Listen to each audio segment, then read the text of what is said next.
हरि ओम तत्सत। हरि ओम तत्सत। मैं रमा सिंह आपको अष्टावक्र गीता सुनाऊंगी। इसे ध्यान से सुनिए।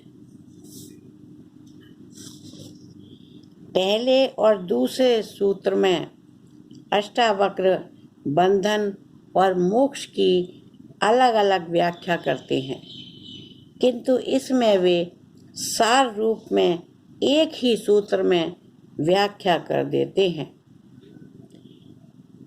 जब दृष्टि किसी विषय में लगी हो तब वह बंधन में होती है, और जब यह दृष्टियों से अनासक्त हो जाता है चित्त, तब मोक्ष है।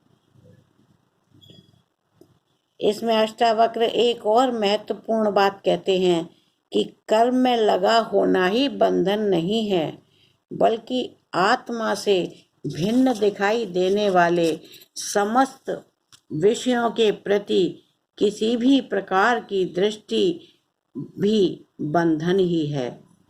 यह दृष्टि ही वासना का रूप है। जहाँ दृष्टि है वहीं वासना भागेगी। यदि कोई दृष्टि ही न हो तो वासना को भागने का अवसर ही नहीं मिलेगा, वह अपने आप शांत हो जाएगी। इसीलिए चित्त जब सभी दृष्टियों से, चाहे वे संसार की हो, स्वर्ग की हो अथवा मोक्ष की, अनासक्त हो जाता है, तब मोक्ष है। विषयों से दृष्टि हटाकर केवल आत्मा में ही दृष्टि रखने वाला ही मुक्त है। किंतु इसमें यदि इच्छा करके चित्त को जबरदस्ती अनासक्त किया तो वह पुनः विषयों में भाग सकता है। किंतु यदि यह स्वाभाविक रूप से अनासक्त हुआ तो वह आत्मा के साथ एकाकार हो जाता है। उसका स्वतंत्र अस्तित्व ही समाप्त हो जाता है। वह भ्रांतिवश, अहंकारवश जो भिन्न भिन्न प्रतीत होता था, वह भिन्नता ही मिट जाती है।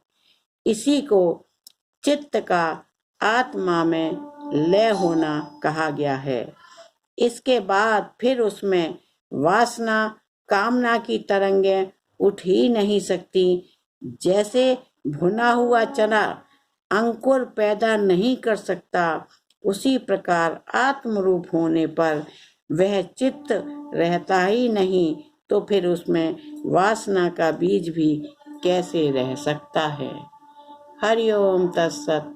हरि ओम तत्सत। धन्यवाद।